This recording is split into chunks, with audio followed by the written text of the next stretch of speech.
What's up, everybody? Happiest of Thursdays to all of you. Thanks for joining us today. I know we started like 2 or 3 minutes late, so thanks for your patience. Right, it was my Today, fault. it's no one's fault. You know, sometimes things happen, technical difficulties. It almost always kind of comes down to that last minute. It's funny, but Right. okay, so today we are talking about the ultimate guide to building a killer sales pipeline with chatbots and conversational marketing. So lots of buzz around this topic right now. So we had to bring it to the Sales Hacker community. And so today it's all about accelerating your sales cycle by implementing some of these new age marketing strategies. And before I do introduce my very special guest, a few housekeeping items. This will be recorded, so if you need to jump off, no worries. If you want to share it out with a colleague, no problem. We'll send it over via email once we wrap up. This webinar today, we're going to be going through a deck, so we have some nice meaty content, but as always, we want questions from the audience. After all, this is for you, the community, so please chime in and we'll answer relevant questions throughout. But we got the boring stuff out of the way. I'm joined by Chris Handy, the customer marketing leader over at Drift. And who better to talk about conversational marketing than Drift, who basically pioneered this category. So Chris, welcome, man.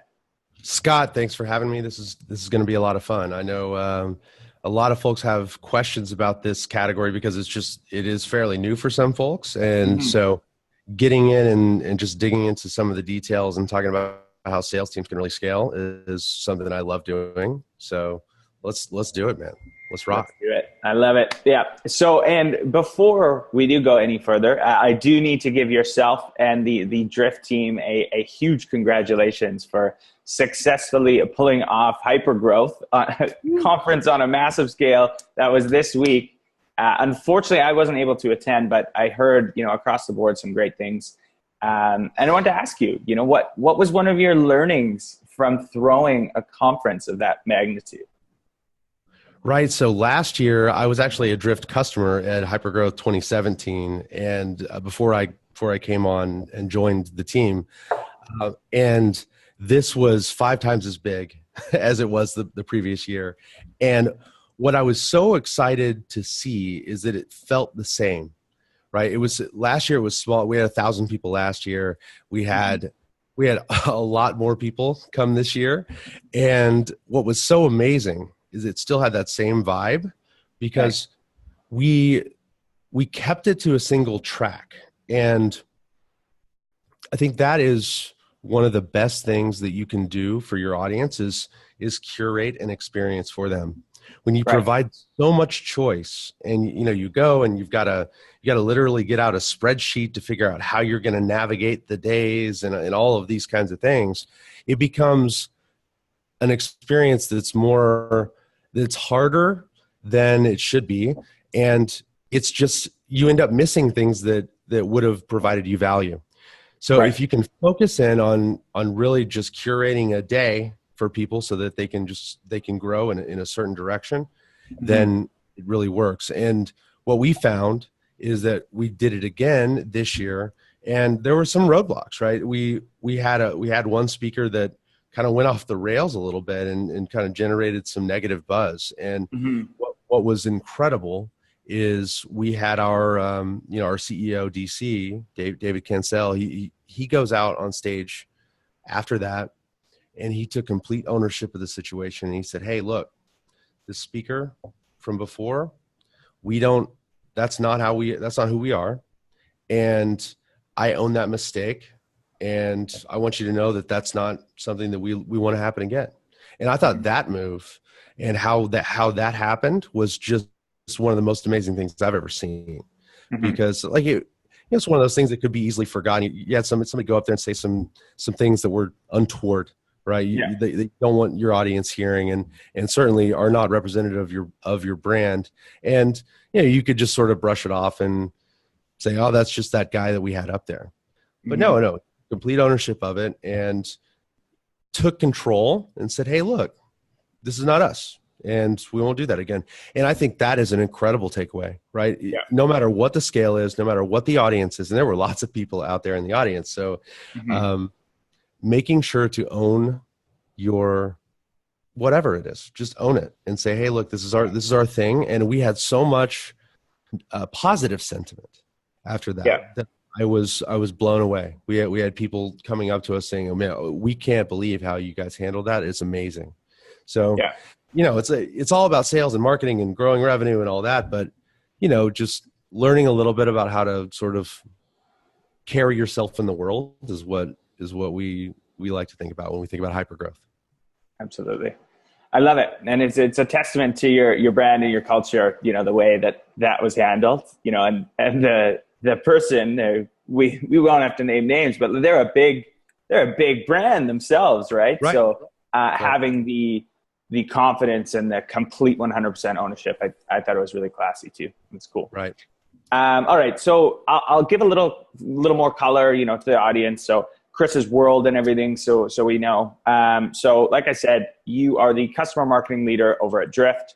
So we were talking before this, and you basically wake up every morning, in cold sweats, worried that there isn't enough, learning about how to grow your revenue with Drift. So you go out in the world and you make more. And so, you weren't born that way. You have worked in startups, both in sales and marketing leadership roles, which I thought is cool. You've seen both sides of the coin for the past decade and helped a large number of businesses implement their conversational marketing strategy. So That's right. I was on the client side. I was on an agency actually before I came over here, and so we've done it. We've done both. We've done everything, and I was so excited that I just had to come and help build this thing. And there's so much potential in what you can do with conversational marketing and with just connecting with customers directly, that it's something I'm real passionate about. And when people get it and when people understand it a little bit better, which it's kind of hard sometimes, that's why I'm here. That's what I'm here to do. So that's why I have come to speak with the audience here today. Perfect. Well, it definitely sounds like we have the right man. So let's kick this off. And let's kick this off by, just the question: how do we get both internal and external people to be fired up about our products or our service? Right. Hey, here's your hero slide. I don't want to go past that. We'll skip this guy. Who's this guy? They hear about me all the time. They talk about I talk too much on these webinars. So all good. Head of partnerships at Sales Hacker, the GM at Vancouver Enterprise Sales Forum, and recently evangelist for Outreach.io since the acquisition, which is super exciting. Right. And we're excited about our new partnership with Outreach, which is That's something we should have talked about. Yeah. No, that's so. Yeah, we can talk about that more at the end, but basically our two products are going to talk to each other, and that's going to be one of the best things for folks who are really looking to grow and accelerate sales, where if you're using Drift and you're using Outreach, those things are going to work together. So it's amazing that we're talking today. Yeah, it almost seems like cheating. It's it's a very, very powerful collaboration and integration that we have. But anyway, for another day. That's right. And I'm trying to advance my screen here, and I'm getting a negative signal here from PowerPoint. So just bear with me one moment. No worries. See if I can get this going. We can talk about this while I get that fixed. Yeah. If maybe if one of you can help me kill screen share. I'm not sure if you can because I cannot. But you asked me how we go about getting people fired up about our products. The most incredible thing about Drift is that every month we have new product launches here at Drift on the first Tuesday, right? So it's something that we call our marketable moment. Right. And it pushes us forward at a pace that I've never seen before. At the same time, we have people who are trying to keep up with what we're doing, and it's not always easy. So we have to build a learning system for the people who are selling our product, and at the same time keep our customers educated about what we're doing and how to use this brand new thing that nobody's ever done before. And it's pretty wild to be able to try and keep up with all that. And so we've come up with a number of iterations on how to do that. And so a lot of folks call this sort of thing sales enablement, right? So I don't know how you guys do sales enablement there at, either Outreach or at Sales Hacker, but maybe we could talk a little bit about a few things that we've learned and kind of chop it up and go back and forth here a little bit. But I think when I first got started doing sales enablement, a lot of times the first thing I would put up at the top of the screen was the what, right? Hey, we got this new product. It's the Outreach Drift integration. It's this. Which is kind of what I said a minute ago, right? It was our new, but what we said was our two products will talk to each other. That's the how. So that is a much more important thing than the what. And you might see I'm reverse engineering Simon Sinek here. So if we go back and look at his golden circle, then the why is the much bigger thing. And the why is we have a lot of customers who are asking us every day, do you integrate with Outreach? I use Outreach to accelerate sales, right? And we're using Outreach every day.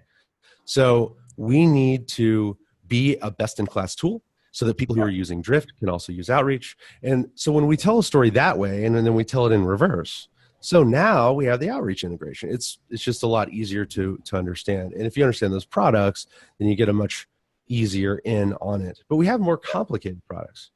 We got products that are much more deep and new, like chatbots, right? That is not an easy thing to understand. And there's that. In fact, I was on Twitter the other day and I saw that there was some news about, it was just a news item about Twitter bots, and that was associated negatively with the elections and things like that. And so it could also almost be a bad word.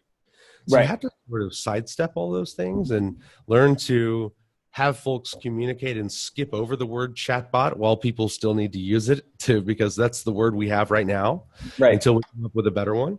So it's more about presenting what the chatbot solves, like the problems they're solving versus just, using a buzzword. And I feel like that's good for just about any buzzword across, right? You have to use the language that it talks about the actual problems they solve versus just throwing in a buzzword and hope it sticks.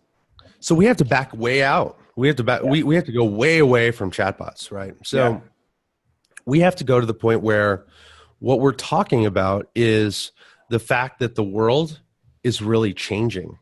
And the way we go about our world in the consumer world, right? We go outside, we press a button on our phone, and a car arrives, a limousine arrives to pick us up within.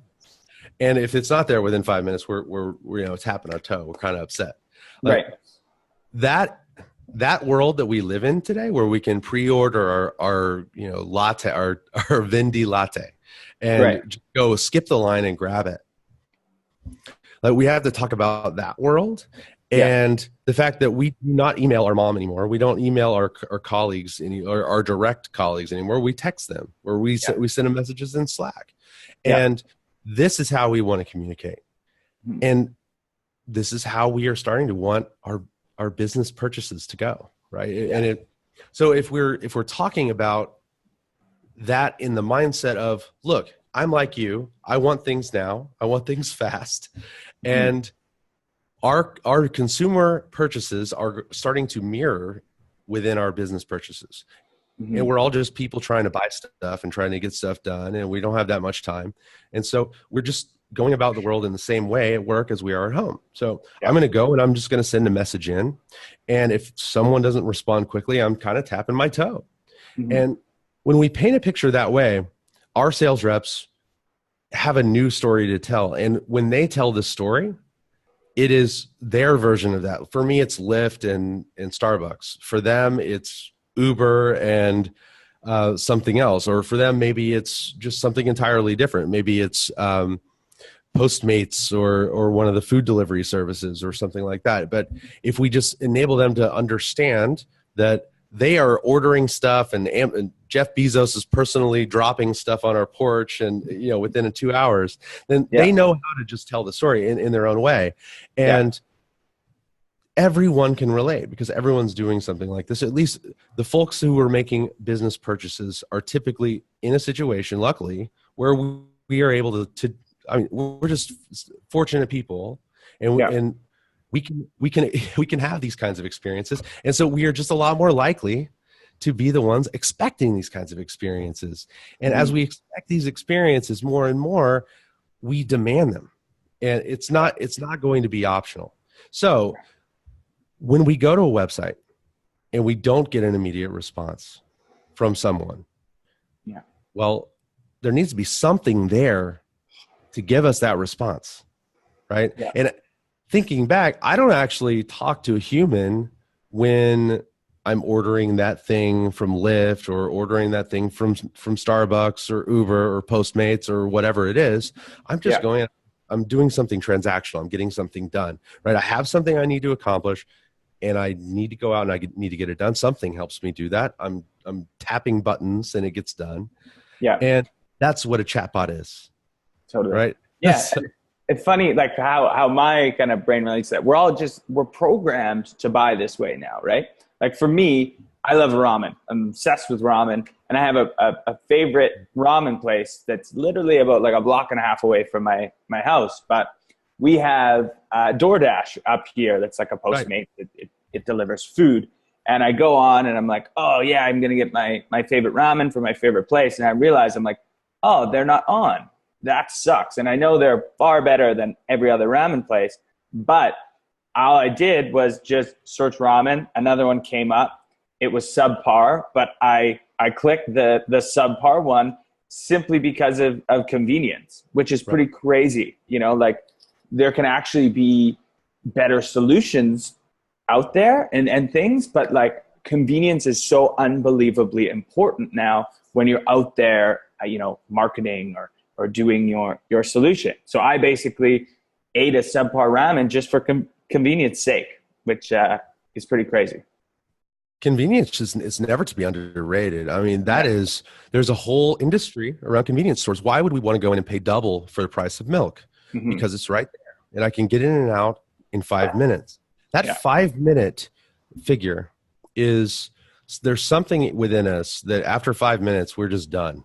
Yeah. And if we can get in and out in 5 minutes, the value to us just inherently, without even thinking about it, is so much higher.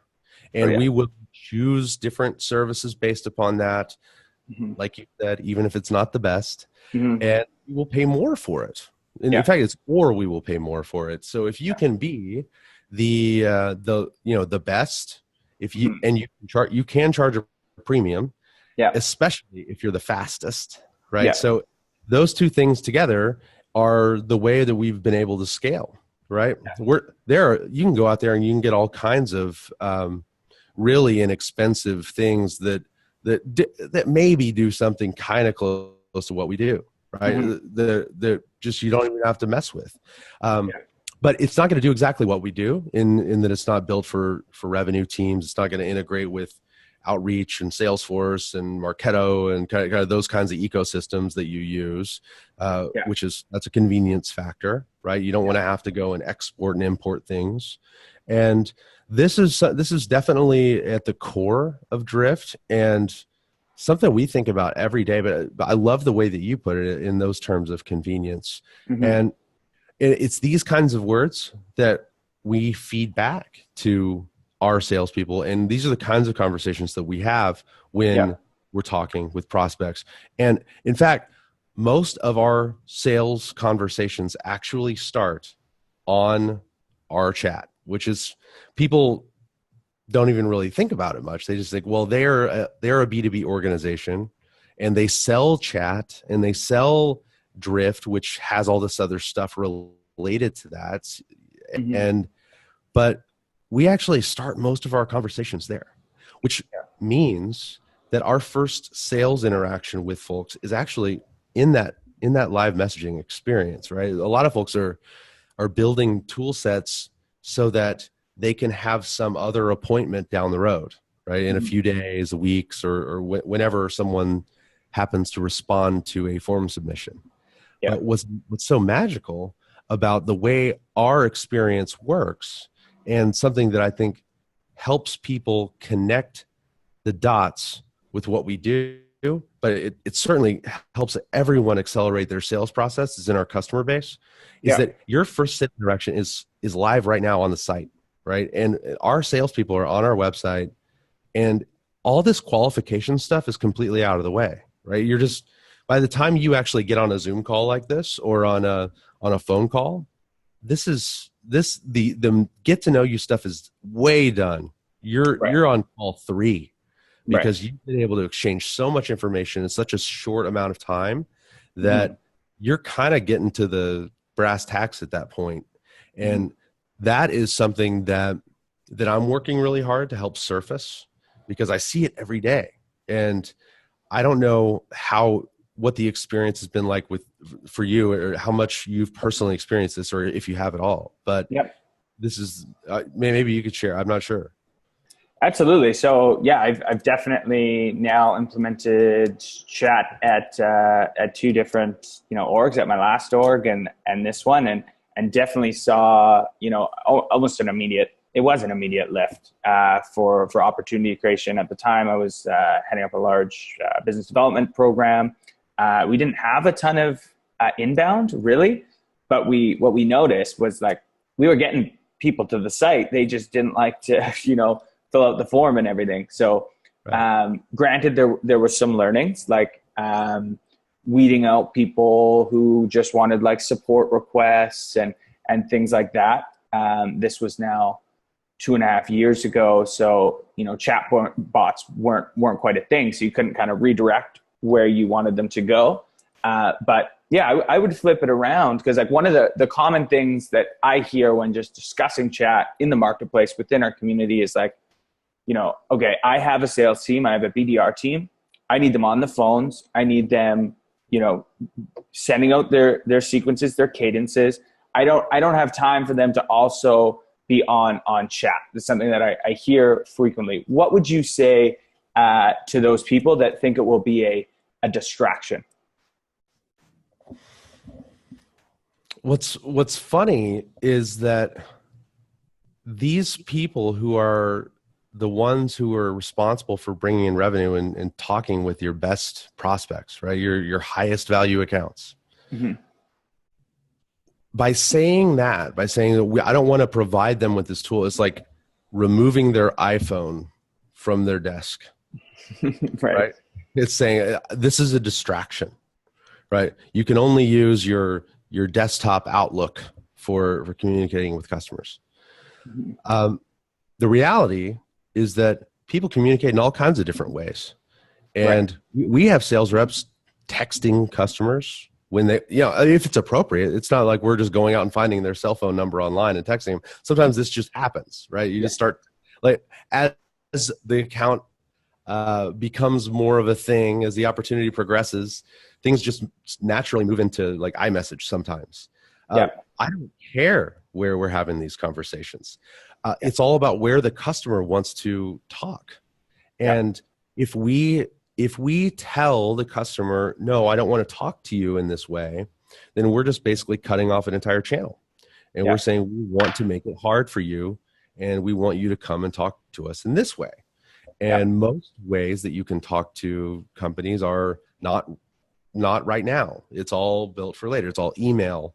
While some email exchanges I've had some email exchanges where it's like so rapid fire that it ends up being, but then at some point it breaks down. Like, you end up like doubling over each other, and you send an email and it's really a response to the one before that. And so you lose things in the chain.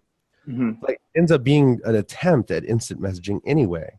So you're already trying to replicate this experience that we have every day at Drift, or in just a text message. So the question that I often ask people is, if you had a customer text you an order, like one of your target accounts, they say, hey, I'm ready to buy, and they send it a text message. Would you would you answer? Or if you would, how long would it take you to answer? Like, what would 2.4 seconds. right? There you go. Yeah. You stop everything else you're doing Yeah. and you go for that, because Yeah. that's dinner, right? Yeah. So let's get this thing done. And I don't care. I will smoke signals. However they want to do this deal. Let's make it happen. They're sending carrier pigeons. Let's We're do taking it. Yeah. Yeah. Right. Hey, I think, we work. No, go ahead. Yeah. No, I think that's just a great way to look at it. You know, it's not that chat's coming in and replacing everything. It's just giving an extra channel.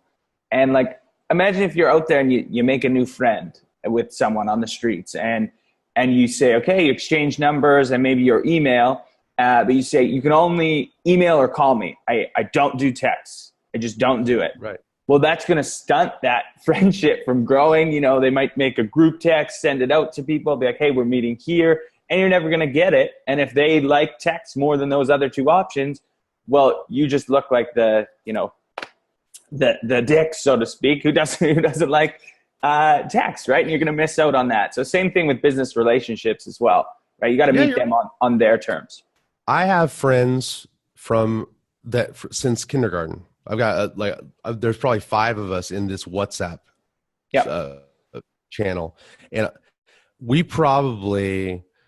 there are messages that are exchanged in there almost every day, and most of them are complete gibberish. But if we didn't have that, like, there definitely would have been months that would go by when we wouldn't talk, when we wouldn't see or talk to each other. And what you said is definitely spot on. Like, if you want to connect with someone, you connect where they are, and you have to make compromises, right? I'm not in WhatsApp all the time with a bunch of people, but I am with a few, and that's where I go to connect with those people. So you have to go where you are going to find the folks you want to connect with. And so when people can get that, then they start to really see some different kinds of results in their connect rates and different kinds of results in the number of meetings. And that's twofold, because connect rate is 100% when everyone's talking to you, right? You don't have to wait, or you don't have to try and like chase someone when they're inbound, right? Mm-hmm. When they're coming in. And when we send out sequences and things like that, it can be far more of a follow-up than anything else, right? So we're starting conversations in one way, and then we send out a sequence as a follow-up or something along those lines, and then they come back in and they might reply to an email, or they might click on a link in the email and come back, and then they're chatting because when people click on an email, and soon when they click on an outreach email, but any email you send from Drift, they come back to the website, and then if I send you an email, my face would pop up and it would say, hey, because we're chatting via email right now, you can type right here and it'll come straight to my phone.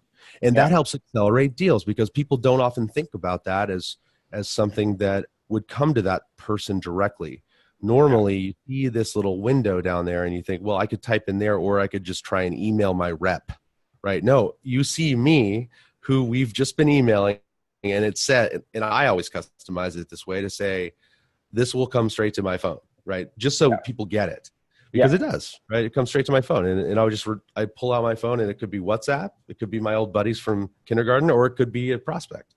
So that's how you can respond in under 10 seconds and still be carrying on with your day, and then you're ready to rock. Totally. And you actually had, when we were speaking before this, you had some interesting facts. I don't know if you have them still in front of you, but it was around some up-to-date data on the average number of dials that it's getting to actually get in touch with a lead, which I thought was interesting, because it seems it's like growing exponentially. You know, I remember when it was like 6 touches, then it was 8, and it continues to keep growing. Do you have those in front of you? I know we're having some difficulties over there. Yeah, I do. Let me see if I can't pull that up one more time, and just give this another shot. We can't do screen sharing, but here's what I can do. I can talk through this, and I'll make this deck available for you afterwards, so folks can go through this and look through this content. But basically, what we've got is there are a few different things that you got to think about. We were talking about this 5-minute mark, right? Mm-hmm. 5 minutes is so inherently embedded in our lizard brains that we have to consider it. And if we don't respond to the folks who are on our website within the first 5 minutes, there's actually a 10x decrease in making contact, right? Mm-hmm. So when people come to the website, if we're not responding right away, then 90% of those people are gone, right? 90% of those people are gone. And so that was really interesting. So 5 minutes. So we need to respond within 5 minutes, and then we get a 10x increase in leads. So I like to always look at the positive side, 10x increase in leads. Okay, so that's great. So if we make sure we've done that versus 5 minutes, or if we make sure we do that versus 10 minutes, is that still going to work? Well, when we tried, and this was a study we did last year, when we tried, okay, well, what if we do a 10-minute follow-up and we make that the standard? Well, we looked at all the 10-minute responses, and there was a 400% decrease in the odds of qualifying a lead in that time, because people were very unresponsive, and you might get someone, the people who were hanging on at that time were very disengaged. Mm-hmm. So further validating the fact that you've got to be there quick. So when we looked at this, we saw that most people we were out there testing, when we went out and did a study, that 55% of those people didn't respond at all or took over a week. And then there were just a very, very small handful, 7%, that were hitting within that 5 minutes. And with those 7%, this is the key learning that I really want you to know. With those 7%, we had all of the top 10 were under 15 seconds. So under 15 seconds is the top 10 on that under 5 minute mark. So what were they doing? Well, most of them had chatbots, right? So that was the thing. When we consider all of that, like that's just looking at response time. We could be responding quickly and we could get a 10x increase. But if we look at just like, what if we are out there just cold prospecting? What we found on that same side of things is that it was over 12 dials before we would get in touch with the lead. But most importantly, we had almost 24. It was 22.5 dials before we could really get to a meaningful sales conversation, because you got to call people more than once with these typical sales sequence. You're emailing folks, you're calling them, and all of this. So when you do integrate chat into that, what happens is that people click on your email and they might come back to the website, and you kickstart this live now conversation that never would have been possible before. And so we absolutely accelerate that, and we make this possible. Whereas this voicemail alone and the email alone, without introducing this other channel, it is way less effective. So we're out there dialing 24 times just to get to the point where we're actually having a qualifying call. That's a lot of effort, and I think we can do better. Yeah. So that's interesting too there. So you guys kind of look at outbound then as an activity to drive more inbound, meaning you can have more live chats. Is that the goal then of your outbound, is just get them back to the website? That's it?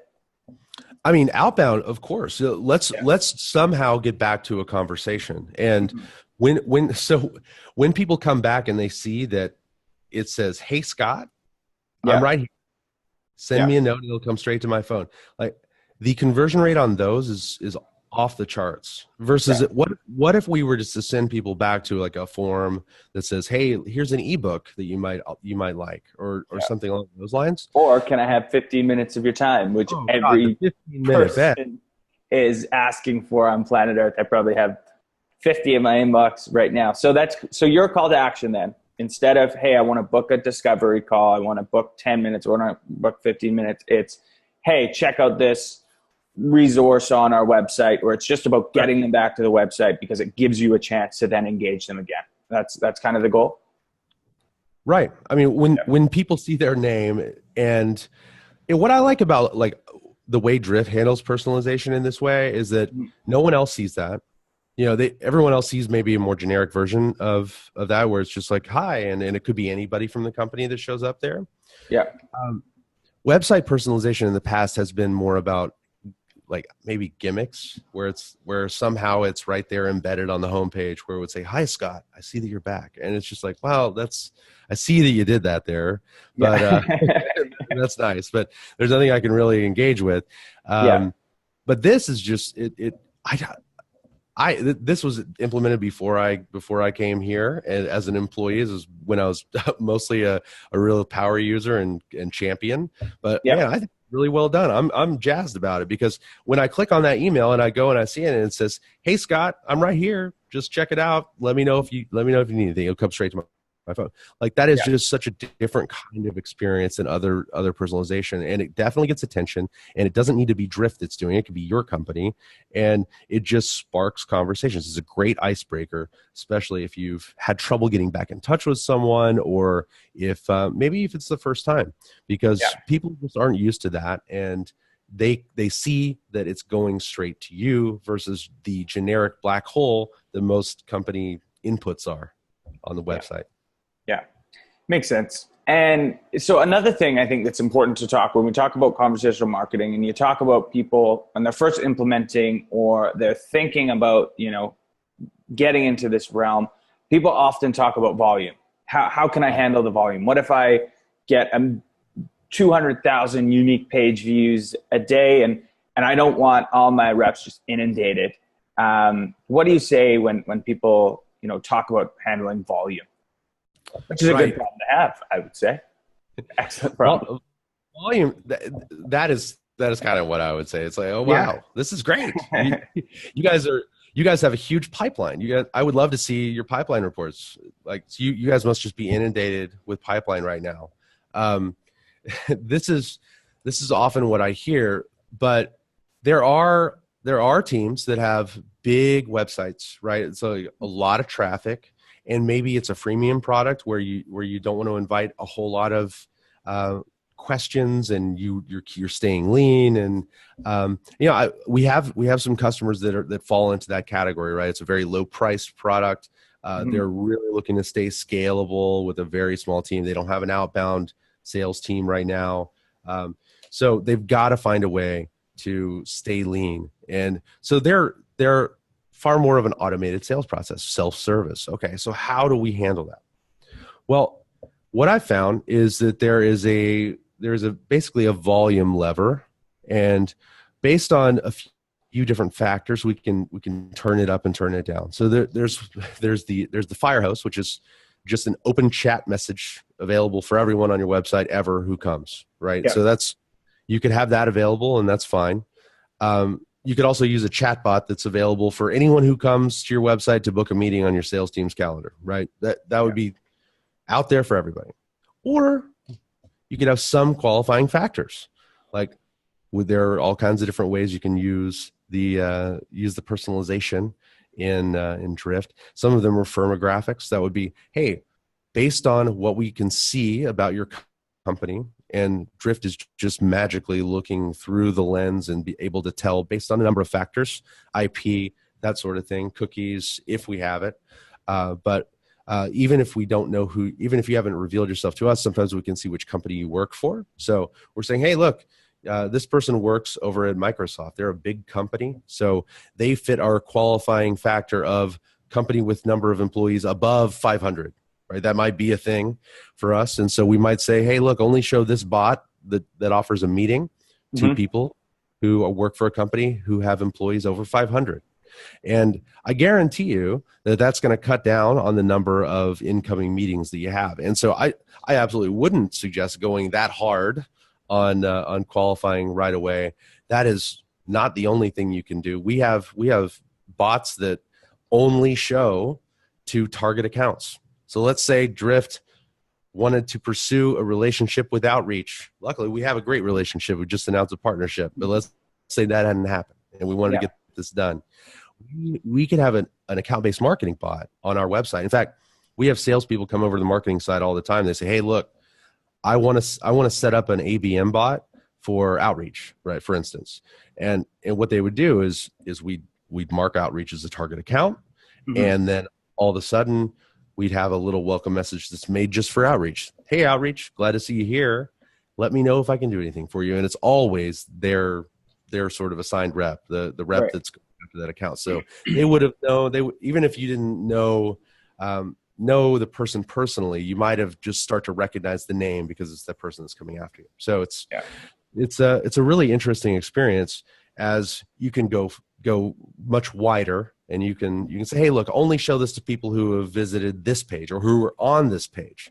That's maybe the most powerful thing, actually, Scott, is making a good strategy for putting different bots on different pages and saying, hey, look, for our product pages, we have this kind of bot, and it only shows to people who have been here twice, and they haven't converted on this other one. And it really works if you put a few things together, and it doesn't take that much time, 3 or 4 things working together, as far as targeting and as far as a bot working with another bot, and you're pretty much all set. And you can make sure that volume lever is set at the right level, so that you're not inundated.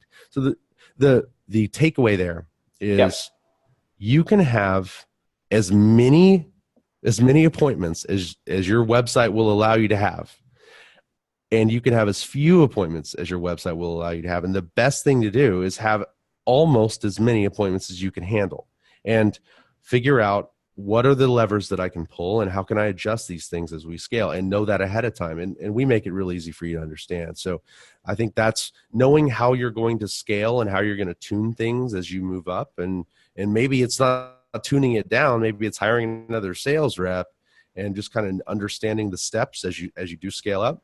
That's what we've seen customers do, and really identifying that with our customer success managers early on, so that we can really accelerate things. And we've had people call us up and say, hey, look, it's the 20th and we're kind of behind.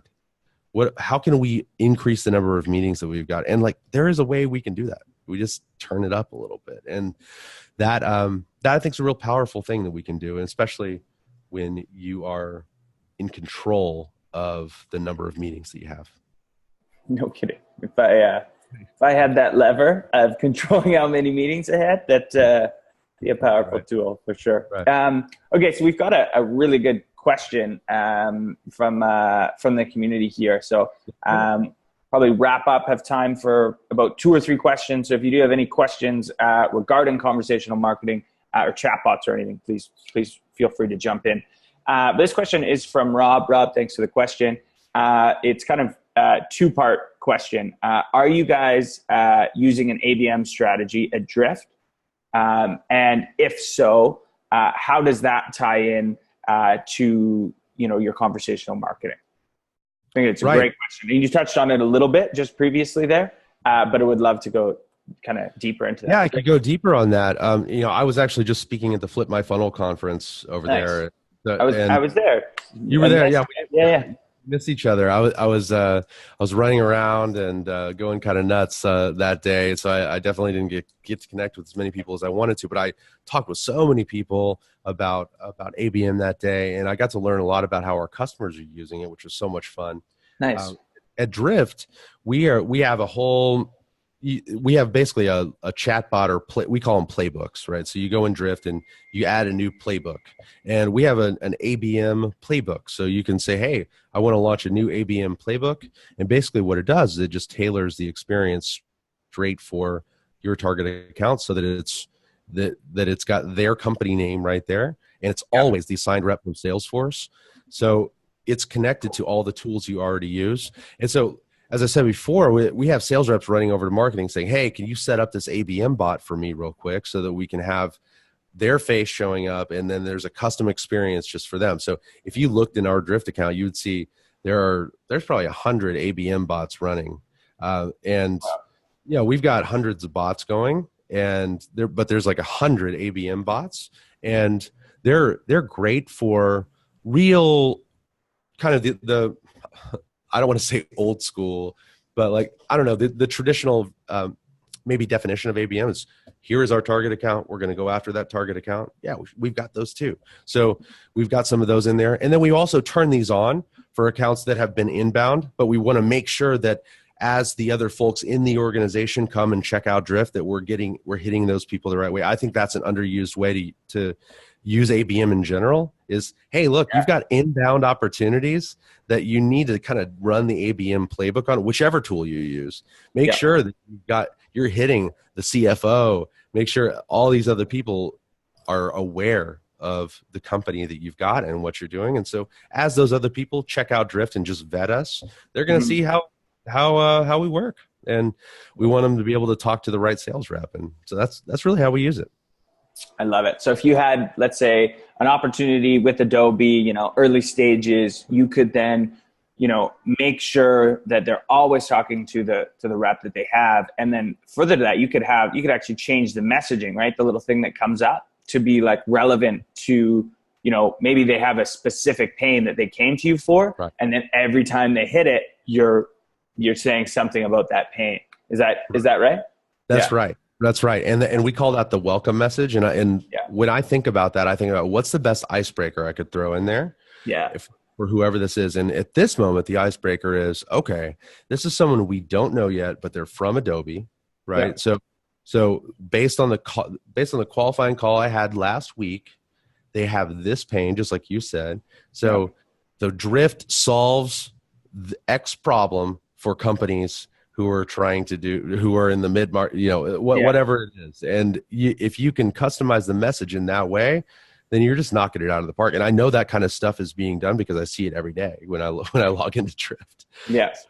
That's cool. That's really, that's powerful. And I think we're going to, see that just start to explode. These things like Instapage, where you do all the custom landing pages, you could really, with Drift and all these tools, really customize an entire experience from back to front. It's pretty cool. Right. And one more thing on that, we've got this thing coming that is it's actually now it's in our product. So if you're a customer, it's in our product. It's called Conversational Landing Pages, and basically it ties in with Demandbase. They're an exclusive launch partner on this thing, so you can go and you can run advertising, and you could just launch it and run it with anywhere, Google Ads or Facebook, but you can throw someone straight over this landing page, and basically it is the conversation. So it is a page dedicated to the conversation itself. So you can run that same playbook I described, and it's not just on your website in a sort of modular experience over here. It's actually the page. So you can do more storytelling and more of a curated experience straight to the conversation. So if you think about it, you click on the thing, you click on the ad, and then you're talking with someone. So how can we remove all the layers? And that's what we're doing here at Drift. So you can do it both ways. You can, and we're running those with ABM campaigns now as well. So there's just one more food for thought for our questioner. Absolutely. No, that's awesome. And I hope that answered your question, Rob. That was some cool insight. But I think that's going to take us to just about our time. But Chris, before I do let you go, I got to thank you for all your insight today. That was an awesome conversation. I know we had some technical difficulties, but you were still able to give us so much knowledge on both conversational marketing, how it can apply to just about any organization, which is cool. If people want to continue the conversation with you, where's the best place to find you? Right. You can find me anywhere. My Twitter handle is HandyThinks, or on LinkedIn, I'm Chris Handy, Handy. Best way to get a hold of me is my email address is handy, Handy at drift.com. And if you shoot me an email, I can actually, I don't do this. We don't have this on the website, but if you're interested in just seeing how this might work for you, I could throw up I got a 7-day trial I could give you. But we don't really ever do that very much, but we can do it for you guys. Sweet. Awesome. Well, thank you, Chris, again. And thank you, the community, for tuning in, and have an excellent rest of your Thursday. Thanks, y'all.